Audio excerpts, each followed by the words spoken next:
नमस्कार, आप देख रहे हैं प्राइम टीवी और मैं हूं आपके साथ मुस्कान अजमानी। रुक करेंगे मध्य प्रदेश की बड़ी खबरों की ओर। प्रधानमंत्री नरेंद्र मोदी ने आज वीडियो कॉन्फ्रेंसिंग से मुरैना के विकसित भारत संकल्प यात्रा के लाभार्थियों से बात की है। प्रधानमंत्री नरेंद्र मोदी ने विकसित भारत संकल्प यात्रा के लाभार्थियों के लिए स्वास्थ्य संबंधी शिविर लगाए हैं, जिसमें टीबी उन्मूलन, कुष्ठ रोग उन्मूलन, जननी सुरक्षा योजना की जानकारी दी गई है। वहीं स्वास्थ्य विभाग द्वारा हेल्थ चेकअप का कैंप लगाया गया और मुख्य जिलाधिकारी राकेश शर्मा के साथ अन्य सभी स्वास्थ्य अधिकारी भी मौजूद रहे। इस कार्यक्रम में गारंटी वाली गाड़ी का डिस्प्ले भी दिया गया और लोगों ने गारंटी वाली गाड़ी के साथ सेल्फी ली, जिसे सोशल मीडिया पर अपडेट भी किया गया है।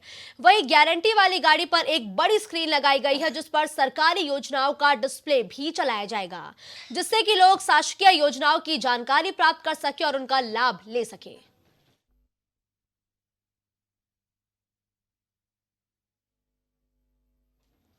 विधानसभा चुनाव में प्रचंड जीत के बाद ऊर्जा मंत्री प्रद्युम्न सिंह तोमर एक्शन मोड में हैं। वो प्रशासनिक अमले के साथ अपने ड्रीम प्रोजेक्ट स्वर्णरेखा नदी पर बनने वाले एलिवेटेड रोड के निर्माण कार्य का जायजा लेने पहुंचे।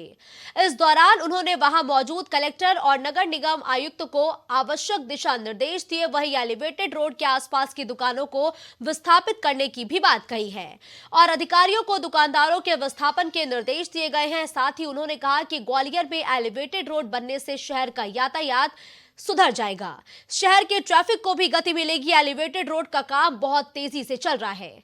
प्रथम चरण में ट्रिपल आईटीएम से लेकर महारानी लक्ष्मीबाई की समाधि स्थल तक एलिवेटेड रोड का काम आधे से ज्यादा पूरा हो चुका है। नाले के ऊपर एलिवेटेड रोड, उसके ऊपर से लोगों का चलना शुरू हो जाए तेजी से। इस काम की आज समीक्षा की है, पूरा प्रशासन को लेके आया हूँ और पूरा निरीक्षण करके और काम को तेज गति देने का काम। दुकानदारों को भी समझाइश दी आपने? बिल्कुल, वो लोग तैयार है विस्थापित। अगर उन्हें किया जाएगा तो उन्हें दूसरी जगह, अगर यहाँ से हटाया जाएगा दूसरी जगह विस्थापित किया जाएगा। दमोह से खबर है, जहां पथरिया नगर में करनी सेना के राष्ट्रीय अध्यक्ष सुखदेव सिंह गोगामेडी की हत्या के विरोध में आज क्षत्रिय समाज के लोगों ने एसडीएम कार्यालय पहुंचकर राष्ट्रपति के नाम ज्ञापन सौंपा है।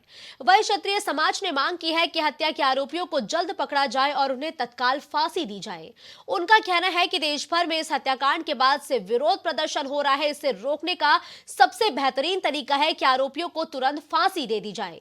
क्षत्रिय समाज से जुड़े भूपेंद्र सिंह ठाकुर का भी कहना है कि सभी जानते हैं कि हत्यारे कौन है, उनकी पहचान हो चुकी है, अब उन्हें तत्काल फांसी दे दी जानी चाहिए। और क्षत्रिय समाज का आगे ये भी कहना है कि अगर सरकार शीघ्र ही उनकी इस मांग पर अमल नहीं करती है तो देश भर में उग्र आंदोलन भी किए जाएंगे। संपूर्ण भारत को जानकारी है किस तरह से एक निर्मम हत्या की गई और कायरतापूर्वक जो घटना घटित हुई है राजस्थान में। इसकी हम लोग सब लोग निंदा करते हैं और एसडीएम के माध्यम से ज्ञापन समर्पित करने आए हैं कि उन पर पूर्ण कार्रवाई की जाए और जल्द से जल्द उन्हें फांसी की सज़ा दी जाए, क्योंकि कातिलों का पता हम सभी को पता है कि कौन कातिल है, बस उनको ढूंढा जाना बाकी है। बस सरकार से यही निवेदन है कि जल्द से जल्द उनको ढूंढा जाए और उनको फांसी की सज़ा दी जाए। खबर ग्वालियर से है, जहां तमाम कोशिशों के बावजूद अवैध खनन और अवैध रेत का परिवहन रुकने का नाम नहीं ले रहा है। पिछोर थाना पुलिस ने कैथोदा और बाबूपुर के रेत घाट पर छापा मारा, लेकिन कार्रवाई की भनक पहले ही रेत माफियाओं को लग गई और वो मौके से पनडुब्बियों को लेकर भाग निकले। और पुलिस की टीम घाट पर पहुंची तो वहां केवल 7 पनडुब्बियों के पाइप डले हुए मिले हैं। पनडुब्बियों को पुलिस टीम ने जब्त कर नष्टीकरण की कार्रवाई की है, जबकि मौके पर मिले पनडुब्बी के अवशेष से ये अंदाजा लगाया जा रहा है कि नदी में कुल 7 पनडुब्बियां चल रही थी। सूचना लीक होने पर माफिया एलएनटी मशीन और पनडुब्बियों को लेकर भाग निकले हैं। वहीं पुलिस को 2 ट्रैक्टर ट्रॉली भी मिले हैं, जिन्हें जब्त कर थाने पहुंचा दिया गया है।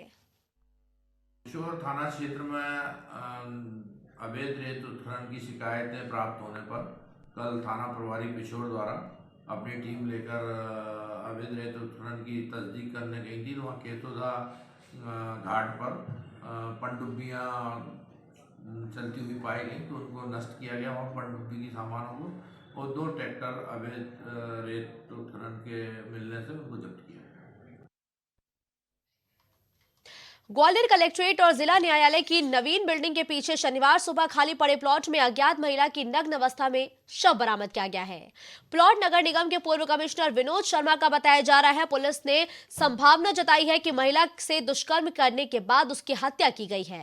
महिला की फिलहाल शिनाख्त नहीं हो पाई है। उसके चेहरे को भी जला दिया गया है, जबकि मौके पर पुलिस को 3 देसी शराब की बोतल और एक लेटर मिला है जिसमें कुछ लोगों के नाम लिखे हैं और पुलिस को आशंका है कि यह पत्र हत्यारों ने किसी अन्य मकसद से वहां छोड़ा है जिससे कि महिला की पहचान न हो सके और उसकी हत्या में कुछ निर्दोष लोगों को फंसाया जा सके। फिलहाल पुलिस ने मामले की हर एंगल से जांच शुरू कर दी है, जबकि मौके पर एफएसएल, डॉग स्क्वाड और यूनिवर्सिटी थाने की पुलिस के अलावा क्राइम ब्रांच भी मौजूद रही। काफी डायल 100 पर सूचना मिली थी कि डेड बॉडी जो डिस्ट्रिक्ट कोर्ट की जो नई बिल्डिंग बनी है उसके पीछे पड़ी हुई है। हम सभी लोग यहाँ पे पहुँचे हैं। 30 से 35 साल की महिला है जो सुपरफिशियल बर्न के साथ में यहाँ पर उनकी बॉडी मिली है, नग्नावस्था में मिली है। तो अभी प्रथम दृष्टया रेप एंड मर्डर का हमें पूरा प्रकरण लग रहा है। हमारे सारे जो फिंगरप्रिंट एक्सपर्ट हैं, डॉग स्क्वाड है और एफएसएल अधिकारी हैं, सभी लोग यहाँ पे आ गए हैं। सब अपना अपना काम कर रहे हैं। 2 टीमें क्राइम ब्रांच से लग गई हैं। थाने की टीम लगातार इसमें जुटी हुई है और जो तकनीकी साक्ष्य हैं या फिर जो भी हमें इस केस को सॉल्व करने के लिए, क्योंकि अभी हमें महिला की आइडेंटिटी भी इस्टेब्लिश करनी है, तो टीमें लगी हुई हैं। जल्दी उम्मीद है जल्दी सब। छतरपुर के बक्सवाहा ब्लॉक के जुझारपुर गांव में एक मजदूर के कुएं में गिरकर मौत हो गई है।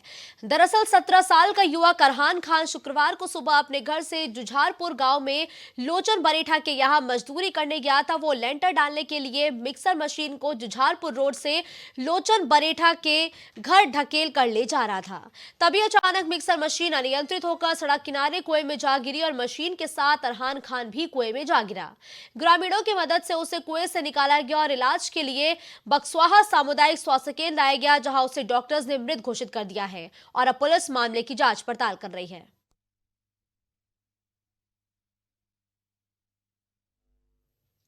अब खबर दमोह से है, जहां पथरिया थाने के नंदरई गांव में नवविवाहिता की संदिग्ध परिस्थिति में मौत हो गई है, जिसके बाद मृतका के मायके वालों ने ससुराल वालों पर हत्या का आरोप लगाया और जमकर हंगामा किया। परिजनों का इस पूरे मामले पर कहना है कि उनकी बेटी को दहेज के लिए लगातार प्रताड़ित किया जा रहा था और मांग पूरी नहीं होने पर बेटी की हत्या की गई है। मृतका की बहन लक्ष्मी पटेल ने बताया कि मृतका की शादी करीब 2.5 साल पहले पथरिया के नंदरई ग्राम में दुर्गेश पटेल के साथ हुई थी और शादी के समय लगन में 1 लाख रुपए नगद और 1 बाइक दी गई थी और दहेज में सामर्थ्य अनुसार सब कुछ दिया गया। उसके बाद भी ससुराल पक्ष के लोग आए दिन दहेज को लेकर बहन को ताने देते थे कि तुम्हारे मायके वालों ने कुछ नहीं दिया। इसी बात को लेकर लगातार उसके साथ मारपीट की जाती थी और लक्ष्मी ने कहा कि 2 दिन पहले मृतका ने बताया था कि घर पर बात करने से मना कर देते हैं और फोन तक नहीं दिया जाता है। परिजनों ने इसकी शिकायत पुलिस में की है और पुलिस मामले की जांच कर रही है। कल दिनांक 6 तारीख को CHC पथरिया से सूचना प्राप्त हुई कि 22 वर्षीय महिला वर्षा पति दुर्गेश पटेल मृत अवस्था में CHC पथरिया लाई गई है, जो पंचनामा कार्रवाई की गई है।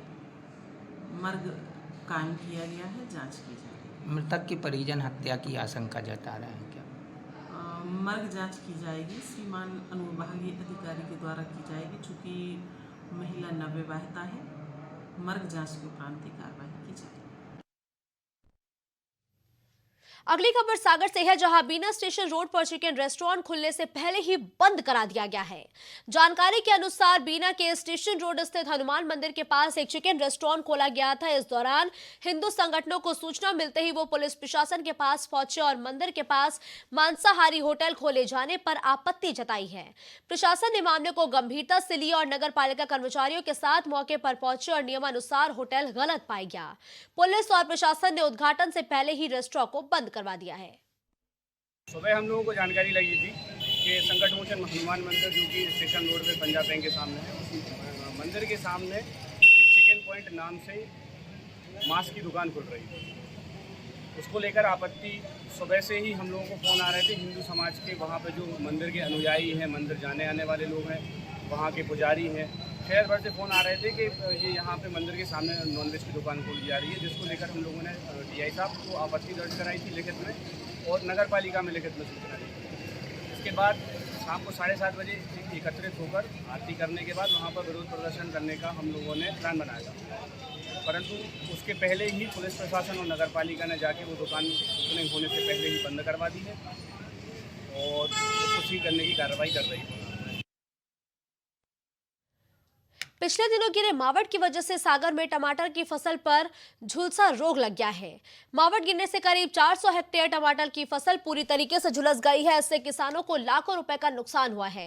वहीं उद्यानिकी विभाग ने सर्वे के आदेश दिए हैं और किसानों को सलाह भी लगातार दी जा रही है। टमाटर के अलावा धनिया की फसल को भी काफी नुकसान हुआ है। फसल में हुए नुकसान के चलते किसान कर्ज के बोझ तले दब गए हैं। चनौआ, परासिया, बाचलोन आदि क्षेत्र के किसानों का कहना है कि पिछले दिनों हुई मावठ और मौसम के बिगड़े रहने से टमाटर की फसल में झुलसा रोग लगा है, जिससे फसल नष्ट हो गई है। टमाटर पानी की वजह से और ये जो मौसम खराब हुआ है इसकी वजह से बहुत नुकसान आया है और आज की स्थिति में किसानों की ये हालत हो गई है कि उनकी लागत भी नहीं निकली है और उसके अलावा टमाटर के अलावा जो प्याज थी वो भी पानी गिरने से बहुत बेकार हालत हो गए हैं किसानों। जो मौसम की वजह से ख़राब हुआ है और कछुए डंग की भी बहुत कीटाणु बहुत ज़्यादा लगू इस साल में कीटाणु समझ में नहीं आ रही। कछु दवाई की दवाई बहुत महंगी मिल रही है, हर चीज़ हो रहा है। टमाटर पानी गिरने से अब उसमें क्या है कि उसमें लागत ज़्यादा आ गई और पहले फलने तो जब रीठ है अब जैसा फरू तो पानी गिर गया। अब हफ्तों से मौसम गड़बड़ है, पूरा टमाटर सड़ और डंकी लग गई। अब उसमें कोई विचार नहीं है सुधरने का। अब तो उसमें आग सी लग गई। अब तो फसल ना कोई फसल बेच सकती हैं। अब तो 2 महीना 3 महीना कोई फसल नहीं बेच सकती। हाँ, ये अभी हमारे जो फील्ड में पदस्थ ग्रामीण उद्यान पदाधिकारी हैं उन्होंने वीडियो कॉल करके बताया है कि बारिश हुई है जो अभी कुछ दिन पहले हल्की बूंदाबांदी हुई है, उससे पूरी पत्तियां जो है उनकी भूरी पड़ गई हैं, फसल खराब हो गई है। तो ये एसिडिक बारिश है और पूरी फसल लगभग बताया जा रहा है कि 3-4 गाँव में चलौगा, परसोन और उस जगह पे कम से कम 400 हेक्टेयर क्षेत्रफल की फसल खराब हुई है। तो इसकी सर्वे के निर्देश दे दिए गए हैं और हमारे जो फील्ड के अधिकारी हैं वो जाके वहाँ सर्वे कर रहे हैं। जैसे ही हमारे पास और अधिक जानकारी प्राप्त होती है हम आपको सूचित करेंगे। अब खबर मुरैना से है, जहां वीआईपी रोड पर चल रहे प्राइवेट मेले में नियमों का उल्लंघन किया जा रहा है। पंडित मेला नाम की संस्था ने इसे लगभग 2 महीने के लिए लगाया है और मेले में कार्यालय में ना तो कार्यालय है और ना ही कोई जिम्मेदार है। काफी पूछताछ के बाद बस इतना बताया गया कि मेला किसी रवि नाम के व्यक्ति का है। हालांकि मेले में लोगों से रसीद काटकर स्टॉल के पैसे लिए गए हैं। जब हमारे सहयोगी ने मेले में घूमकर लोगों से पूछताछ की तो लोगों ने बताया कि यहाँ बहुत गंदगी है, साथ ही झूले में कोई भी सुरक्षा की व्यवस्था नहीं है। इस विषय में जब नगर निगम आयुक्त देवेंद्र सिंह चौहान से बात की गई तो उन्होंने बताया कि उन्हें मेले से संबंधित कोई भी पुख्ता जानकारी नहीं है। उनके अनुसार मेले के परमिशन एसडीएम मुरैना द्वारा दी गई है। इस विषय में एसडीएम महोदय से जब फोन पर जानकारी मांगी तो उन्होंने कहा कि वो 2 दिन की छुट्टी पर हैं। सबसे विशेष बात रही कि यहाँ 4 मंजिला ऊंचा एक झूला है जो कि ऊपर से खुला हुआ है और जिसे लगातार चलाया जा रहा है, जिस पर 8 साल से भी छोटे बच्चे बैठ रहे हैं और आसपास एम्बुलेंस या फर्स्ट एड जैसी कोई व्यवस्था नहीं है। हालांकि मेले में पुलिस की भी कोई व्यवस्था अभी तक नहीं देखी गई है। इस बुलेटिन में फिलहाल के लिए बस इतना ही। देश और दुनिया की तमाम बड़ी खबरों के लिए आप देखते रहिए प्राइम टीवी। कुछ भाव पुष्प आप देख रहे हैं प्राइम टीवी, सच साहस सरोकार।